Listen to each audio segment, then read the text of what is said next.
একটি হৃদয়ছোঁয়া গল্প, মায়ের শেষ চিঠি। গ্রামের ছোট্ট একটি ঘরে মা আর ছেলের সংসার। ছেলে রাজু খুবই মেধাবী। দারিদ্র্যতার সঙ্গে লড়াই করেও রাজু মাধ্যমিক পরীক্ষায় প্রথম হয়েছে। মা সারাদিন মানুষের বাড়িতে কাজ করে ছেলেকে পড়াশোনা করায়। রাজু মায়ের কষ্ট দেখে প্রতিজ্ঞা করেছিল, একদিন বড় মানুষ হবে, মায়ের সব কষ্ট দূর করবে। সময় গড়াতে থাকে। রাজু ভালো কলেজে ভর্তি হয়। শহরে গিয়ে নতুন জীবন শুরু করে।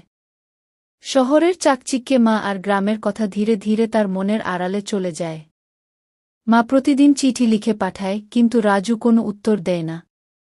হয়তো ব্যস্ততায় বা হয়তো নতুন জীবনের মোহে। একদিন, অনেকদিন পর রাজু গ্রামে ফিরে আসে। দেখে মা আর নেই।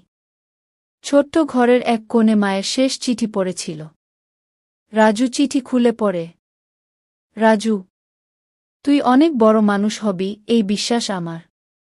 তোর জন্য আমি দিনরাত কষ্ট করেছি, কিন্তু কখনো অভিযোগ করিনি।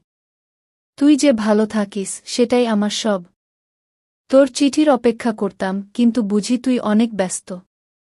তুই সুখে থাকিস, রাজু। আমি তোর মঙ্গল কামনায় সারা জীবন প্রার্থনা করব। তোর মা গু। চিঠি পড়ে রাজুর চোখে অঝরে জল পড়তে থাকে। সে বুঝতে পারে তার জীবনের সবচেয়ে বড় ভুল ছিল মায়ের ভালোবাসাকে অবহেলা করা। কিন্তু তখন আর কিছুই করার ছিল না। গল্পটা আমাদের শেখায়, জীবনের ব্যস্ততায় আমরা যেন আমাদের প্রিয়জনদের ভুলে না যাই।